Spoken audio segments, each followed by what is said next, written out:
Today, we're going to be taking a look at the J-7E. I've got a few boosters to burn, and I'm just about done spading the thing, trying to get to the J8, so I figured, you know what, got some experience in it now, let's go and show everybody what this thing can do, what it's good at, what makes it stand out. So, somewhat briefly, somewhat not, we'll take a look at the actual stat card, and essentially everything you can see in the hangar. First of all, the gun.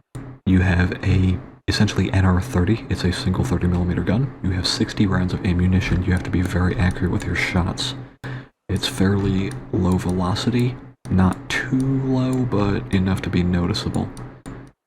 Definitely not for those who like to spray and pray.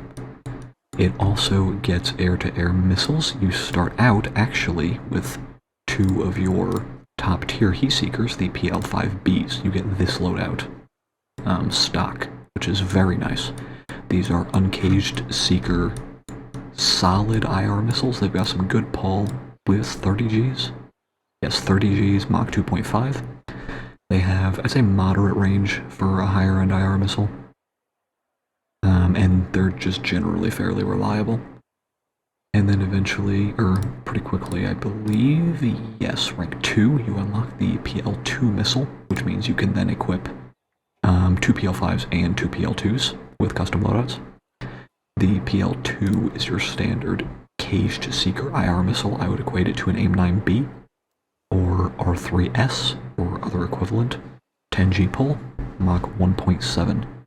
Not going to get you any kills that wouldn't be able to be done with a gun for the most part. And then of course you get 4 PL5s. Very good IR missiles, however you do not get any forward quarter weapons unless you're firing at a Tomcat. You don't get any radar missiles of any description or all aspect IR missiles, so you do not want to be taking the head on against vehicles that do. Otherwise, basic stuff, you don't start with countermeasures, unlock at rank 1. If you like your sanity, I would recommend GEing them, as I would with all other aircraft that don't start with countermeasures this high up. G-Suit's at rank 4, bit annoying. That one you're definitely going to want to get as soon as possible. I would take it, honestly, over PL5s or engine maintenance, considering you start with 2 PL5s. I would go for G-Suit immediately. You're pulling 12 Gs in this thing regularly, and you want your pilot to be able to handle it. As far as the countermeasures, though, once you do get them, you get 72, which is more than most higher tier planes would get 60 or 45, so you've got a good amount of countermeasures to work with. If you've played the MiG-21, this is essentially a MiG-21, a higher tier MiG-21 with less engine power and more lift. So a little more of a dogfighter, but still, it can get moving, about Mach 1.1 on the deck. With all that being said, let's take it out into battle, and we'll see how we do, and talk about the sort of combat flow. Now, one thing you'll note immediately is that the most fuel you can take with a fully upgraded engine, compressor, etc. is 25 minutes. It's not a lot, but it's not too little to where you're worried about running out. Just don't go full burner all the time and you'll be fine. You also get a radar gun sight. Goes out to 5 kilometers, not especially useful in realistic battles, but it's there. I like to turn it off and save my screen space. You do notice right away that while the thrust is not as good as some other MiG-21s, it is definitely higher than plenty of other high-tier planes. Battle chat being battle chat. At least the way things currently are, you're going to get plenty of 11.3 matches. And we do have one here. But you'll also get a decent amount of 11.0 matches, and 11.0 matches this thing really does shine because there's less planes that have forward quarter capability, or at least credible forward quarter capability. You'll get mostly planes with non-pulse Doppler, non-look-down radars. So if you stay low, which you should in this plane with no radar missiles of your own, then in 11.0 you should do just fine. If you get 11.3, I recommend flying a little further out to the left than you might normally do otherwise. It's at this point when you're at high Mach that you kind of want to drop down to a lower stage afterburner as opposed to full burner. Save a little on fuel. As always with high tier games, you want to keep your eyes up looking for phoenixes and the like. Make sure you don't get blacked by a very easily avoidable missile. Like that one right there. Or that one, which is actually targeting us. If you've got extra countermeasures and you see a missile coming at you a little later than you'd like, I would absolutely recommend popping chaff, just in case it happens to be from a radar that is not very good against chaff, though most of the higher end pulse Doppler radars can filter it out perfectly fine. Tomcat coming in, he's going to get swarmed. You're gonna feel tempted, but don't dive directly into the fight unless the fight comes to you.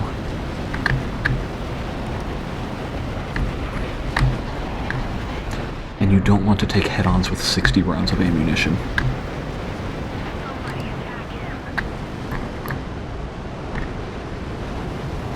Mirage F1 should be able to... Just kidding, he cannot handle that F5. Almost avoided those second flares. Can't quite get the shot there. That is an F5E. It's going to be going a little faster than a normal F5. A Tomcat coming around here. We'll see if we can... The F5 is dead. See if we can get the shot on this Tomcat. He has exploded. Oh, there's someone above us. F4E. We'll go ahead and roll on him. That will probably be killed by someone else. Kafir and friendly Phantom on him, and he's dead. Team is doing decently well. We're up by a kill or two. Go ahead and if you don't want to take a second to look all the way around, or you think you might have been fired at, it's always a good idea to drop a countermeasure or two just in case. Don't feel like chasing down that EJ. I'm going to get involved in the main fight. A couple Tomcats and an F4E. You can mostly pull as hard as you want to in this plane. You're not really going to wing rip unless you start doing things like snap rolls. Right around 13, not quite 13, maybe even 14 Gs is where it likes to rip its wings. We've got 3 missiles still at this point in the fight, so I wouldn't mind throwing one at this EJ Kai in case he manages to take it. But that's a bad angle, so we'll just go with guns. That's a very good angle for a missile, so we'll take that. And that's an easy kill. There are 2 enemies left. RWR is giving us a hint of back left. That's probably just our friendly J7's gunsight radar. Got an F4E way out in the middle of nowhere.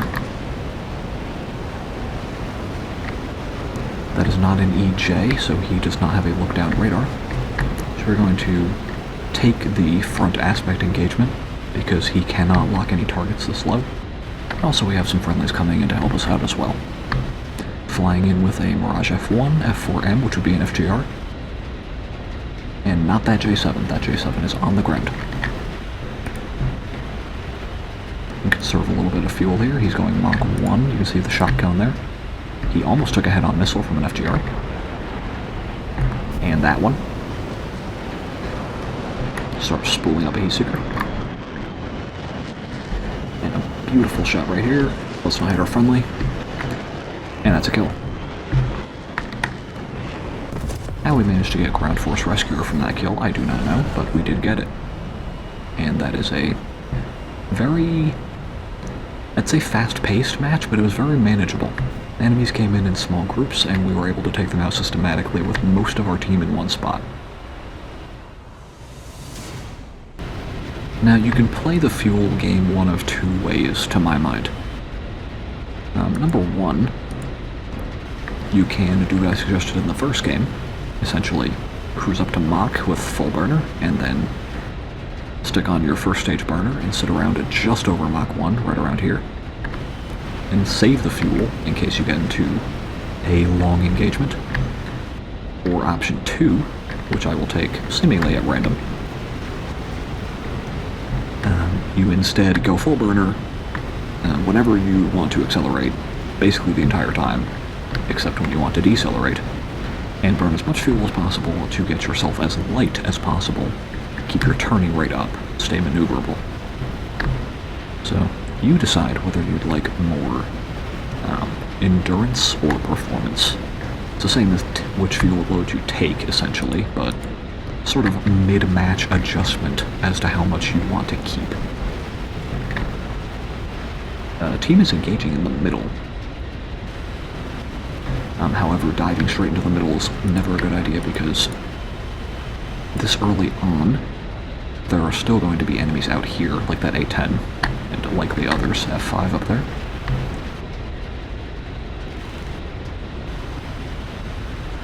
Harrier's engaging the A-10, AIM-9L. He's not paying attention, that'll kill him. We got a pack of F-5s back there, a couple of F-14s. Enemies down 4, we are down 2. So, good start. But could still go either way. That A-10 is not happy, understandably.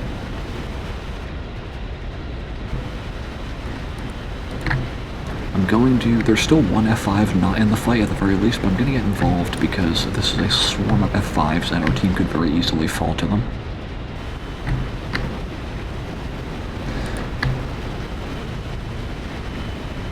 That's an unlucky retrack for that Su-22.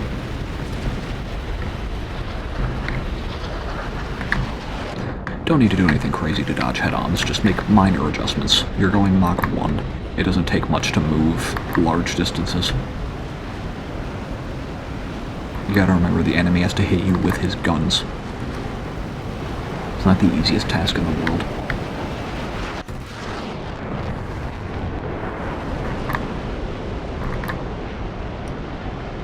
And that's kill. Alright. Head-on gun kill. In this case, the team appears to have done our work for us.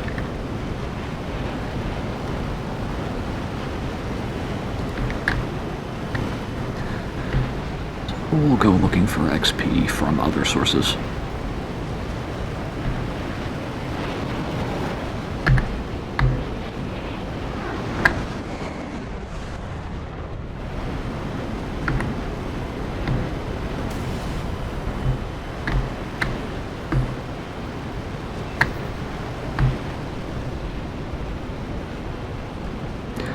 You got a friendly Harrier on that one, we'll leave him alone. We'll go for some ground targets. You don't have a whole lot of ammo, but what you do have is gun CCIP. Very convenient. You can go kill some pillboxes or some tanks, but these are mostly high explosive rounds, 2 out of 3. So I'm not fancying wasting a ton of ammo on pillboxes. I think I'll go for the tanks. A single AP round can kill these simple damage model tanks. There we go.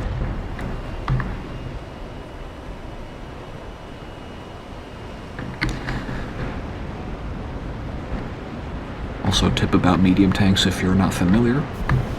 The damage model is weakest not at the top and not from behind, but rather from the side.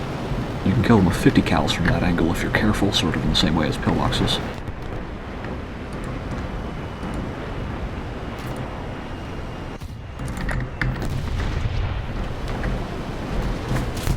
Yes, I appear to have hit the wrong button, and the anti-air on this map is a little bit aggressive. That's fine. We'll take our damaged engine and head back to base.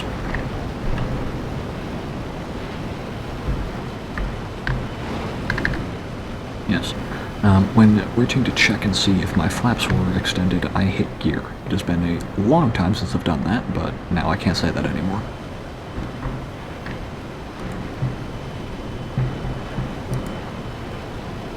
I'd say at this rate, this engine damage at that level, there's a decent chance we can make it back to base. What you might be tempted to do when you get engine damage like this is throttle down, but what you need to realize is that when your engine is already in such a poor condition, it's not going to stop becoming worse. It's going to continue to take damage no matter how much you throttle down. You can slow the rate somewhat, but it's better to just get whatever thrust you can out of it before it dies.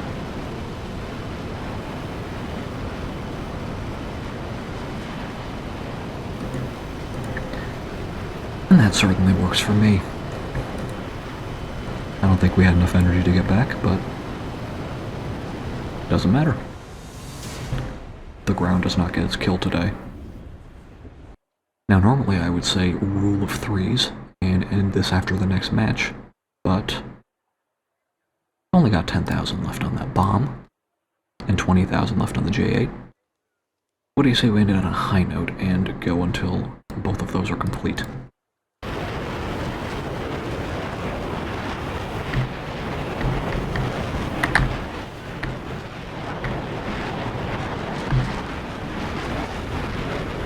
Sometimes a little near collision can't be helped. He doesn't seem to mind. Keep your eyes up. Keep scanning for threats. It's a little harder on your end. You're dealing with compression right now. Not much I can do about that. My, what is it now? Something like 7-year-old editing software doesn't do super well with the bitrate that I would need to force YouTube to give me a good codec. So, we're gonna have to deal with compression. That'll be 2 types of compression that we're gonna have to deal with. In-game and in video. Got an A10 low back there. Sometimes they climb, sometimes they stay low. Frankly, I have no idea why they even try and climb. But regardless, they're always at the back, and that is a missile heading for us. We need to turn as quickly as humanly possible. And that trashes the missile. That's likely an A9H. Or no, it was targeted at the F4E, could not dodge it. We're going to roll into a notch into our team for some help here.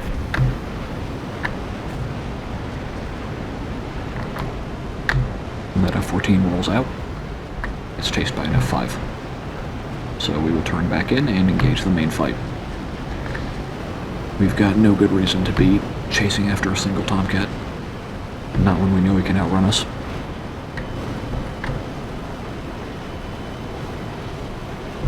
Got a lot of enemy F-5s coming in.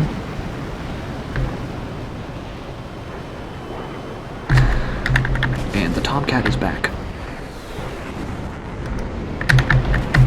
No time to look, so we just pop a few countermeasures. That Tomcat's busy aiming at a friendly, and we get him. Always pay attention to your mini-map. You can spot things very close to you that way sometimes. Potentially that could be a kill. Now it can't turn hard enough.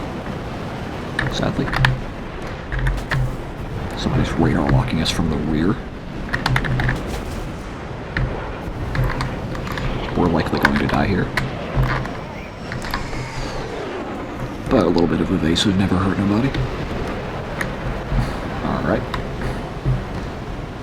Go ahead and dump that altitude for some more speed. Get turned around. Where did that 2000 go? I don't actually know where he went. Not ideal.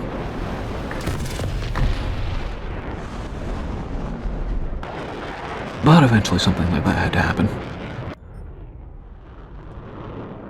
Team is down to 1 versus 1, 2, 3, 4, 5, 6. When the team falls apart, there's only so much you can do. Nonetheless, you get losers XP. You just gotta move on. A few Phoenixes in the air there. And we'll just go ahead and notch those. Those will lose track.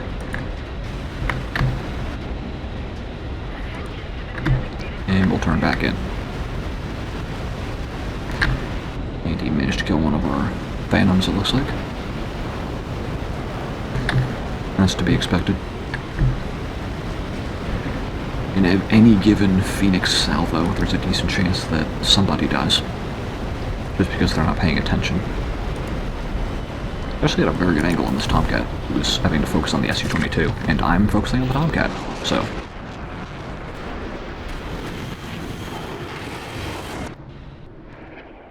Did the same thing to me that I did to the Tomcat. Fair enough. And so we do one more. If you didn't catch on, that was a lesson in not diving in too early. I didn't intend to teach it, but that's what happened. Phoenixes. Not targeted at me when I was going high and not leading enough. The other's going low. Definitely not leading enough. That would be over towards that group.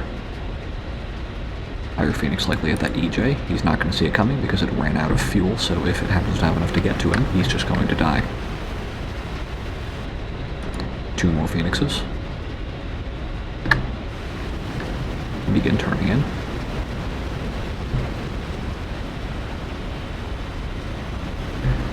Okay.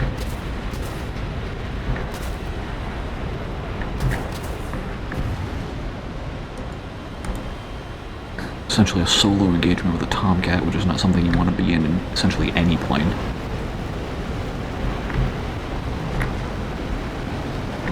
Except maybe a Mirage 2000 or a Viggen in a pinch.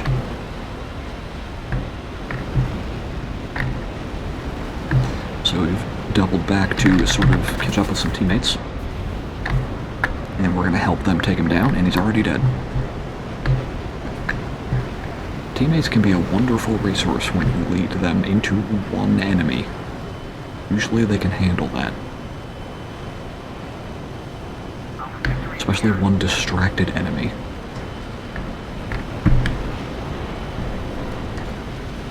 We're actually up 3-2, and our 2 dead players are from crashes on takeoff. So, I'd say we're doing rather well.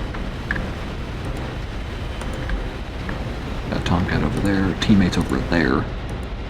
This is not an ideal scenario. Not a whole lot of us charging in at once.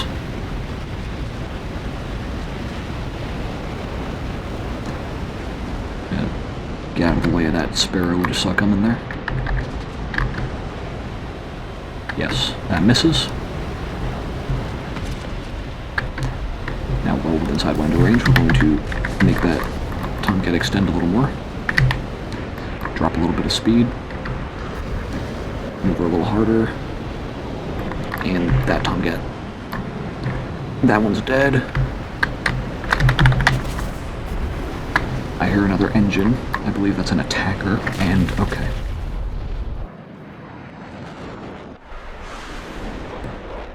So we're gonna cut that one out. So, suppose we're not, because that is the J-7E spaded, and that is the J-8 unlocked. Now how does this work? If I'm crew locked, can I not... so it'll put it on the crew. Or no, it won't put it on the crew. Interesting. I might as well start on the Starfighter that I'm not going to play. I already have it in the German tree, so I would have played here.